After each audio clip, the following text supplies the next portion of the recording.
नमस्कार, मैं हूं दिवांशु। आप देख रहे हैं न्यूज़ फॉर नेशन। इस वक्त हम मोतिहारी के मधुबन इलाके में हैं, जहां पर एक महिला की हत्या हो जाती है बीते हफ्ते, लेकिन अपराधी जो है वो अब तक गिरफ्तार नहीं हो पाता। जबकि पीड़ित परिवार के परिजन ये कह रहे हैं कि वो अपराधी को जानते हैं, किसने हत्या की।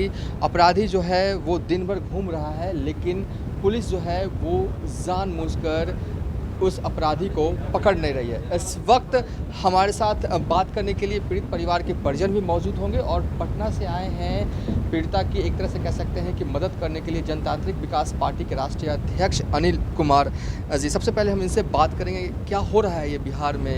हत्याएँ हो रही हैं, अपराधी घूम रहा है, कह भी रहे हैं, लेकिन गिरफ्तारी भी नहीं हो रही है। देखिए, हमें लगता है कि कानून का इकबाल बिहार में ख़त्म हो चुका है। जिस तरह से आए दिन सामंतियों के द्वारा, सामंतवाद के द्वारा गरीबों को, दलितों को, पिछड़ों को जो कुचला जा रहा है और उन्हें न्याय नहीं मिल पा रहा है, तो हमें लगता है निश्चित रूप से बिहार में कानून का इकबाल ख़त्म हो गया है। और जदयू के कुछ सामंतवादियों का, भारतीय जनता पार्टी के कुछ सामंतवादियों का यहाँ एक बिहार सरकार के पैरेलल एक नई माफिया सरकार यहाँ पैदा हो गई है, जिसके तहत ये हत्याएं होती हैं और थानेदार, एसपी, ये सब लोग बचाने में लगे होते हैं। इस परिवार में मैं आया हूँ, पीड़िता का हाल सुना।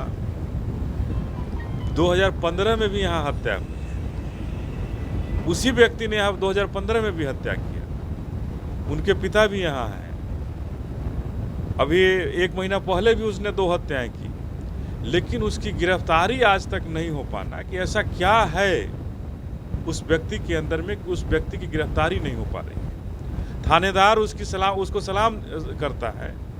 यहाँ का एसपी पता नहीं क्यों सोए हुए हैं, प्रशासन क्यों सोया हुआ है, मुझे ये समझ में नहीं आता है। तो मुझे इस बात का बिल्कुल स्पष्ट ये लगता है कि कहीं ना कहीं शासन और प्रशासन उसके हाथ का एक खेल हो गया है और सबको नचा रहा है और सब लोग यहाँ नाच रहे हैं। तो हम आए हैं कि हम इस परिवार मधुबन में जो आतंक का साया छाया हुआ है, आतंक का साया बढ़ाया जा रहा है, और कल परसों में फिर उसने आके कहा है कि यहाँ 2 लाश और गिराएंगे, तो मैं आगाह करने आया हूँ वैसे आतंकवादी और अपराधी को कि अब हम लोग यहाँ हैं।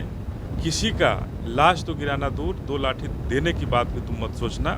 और सरकार और प्रशासन के लोगों को जगाने आए हैं कि अगर आप नहीं जगते हैं, 1 हफ्ता के अंदर अगर गिरफ्तारी उसकी नहीं होती है, तो मधुबन तो नहीं, यहाँ के मोतिहारी के जो एसपी हैं उनका घेराव हम लोग करेंगे। 1 हफ्ता का अल्टीमेटम देते हैं कि 1 हफ्ता के अंदर उस अपराधी की गिरफ्तारी अगर नहीं होती है तो हम लोग उसका यहाँ के तत्कालीन जो एसपी हैं उनके कार्यालय का घेराव हम लोग करेंगे। और जब तक न्याय नहीं मिलेगा तब तक इस पीड़िता परिवार के साथ हम लोग हैं, और जब तक उसकी गिरफ्तारी नहीं होती है तब तक हम लोग का आंदोलन चलता रहेगा। जब तक गिरफ्तारी नहीं होती है हमारा आंदोलन जो है वो चलता रहेगा। आप कौन हैं पीड़िता की? सास है। तो क्या पुलिस आई थी यहाँ हत्या के बाद? हाँ, बहुत देर के बाद आया। उम्मीद है पुलिस से कुछ काम करेगी? ना, कुछ नहीं खल करें।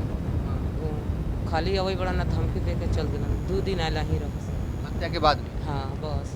देखिए, ये महिला कह रही हैं कि हत्या के बाद फिर अपराधी जो है वो इनके घर पर आते हैं और ये कहते हैं कि हम अभी और लाशें जो हैं वो गिराएंगे, लेकिन फिर भी पुलिस जो है वो खामोश है, कुछ कर नहीं रही है। गिरफ्तारी जो है वो अब तक नहीं हुई है। फिलहाल अभी तक के लिए इतना ही। आप देखते रहिए न्यूज़ फॉर नेशन।